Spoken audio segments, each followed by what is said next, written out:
ರೇವಣ್ಣನವರನ್ನು ಕೊಳೆತ ನಿಂಬೆಹಣ್ಣಿಗೆ ಹೋಲಿಸಿದ್ರ ಈಶ್ವರಪ್ಪ. ಶಿವಮೊಗ್ಗದಲ್ಲಿ ಬಿಜೆಪಿ ಅಭ್ಯರ್ಥಿ ರಾಘವೇಂದ್ರರನ್ನು ಗೆಲ್ಲಿಸಿ ತೋರಿಸುತ್ತೇವೆ ಎಂದು ಚಾಲೆಂಜ್ ಹಾಕಿದರು ಈಶ್ವರಪ್ಪ.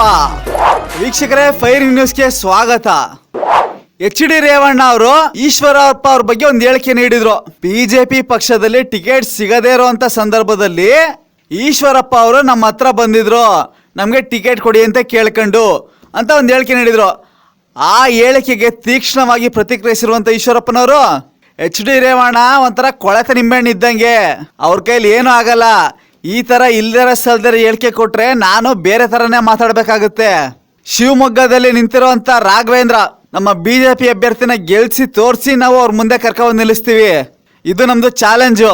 ರೇವಣ್ಣನವರು ಬಾಯಿ ಬಂದಂಗೆ ಏನನ್ನ ಹೇಳಿಕೆ ಕೊಡೋದಲ್ಲ, ಮೈತ್ರಿ ಧರ್ಮನ ಪಾಲಿಸೋದು ಫಸ್ಟ್ ಕಲೀಲಿ. ಹಿಂದೆ DK ಶಿವಕುಮಾರ್ ಅವರು ರೇವಣ್ಣ ಅವ್ರ ಮೇಲೆ ಯಾವ ತಂತ್ರ ಉಪಯೋಗಿಸೋನ ಸೋಲ್ಸಿದ್ರು, ಅದೇ ತಂತ್ರನ ಈಗ ನಮ್ಮ ಮೇಲೆ ಉಪಯೋಗಿಸೋಕೆ ಬರ್ತಾ ಇದ್ದಾರೆ. ರೇವಣ್ಣನವರ ಆಟ ನಮ್ಮ ಮುಂದೆ ನಡೆಯಲ್ಲ ಅಂತ ಈಶ್ವರಪ್ಪನವರು ಖಡಕ್ ಆಗಿ ಉತ್ತರ ಕೊಟ್ಟಿದ್ದಾರೆ.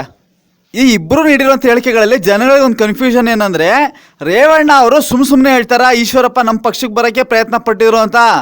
ಈಗ ಯಾರ ಮಾತನ್ನು ನಂಬೋದು?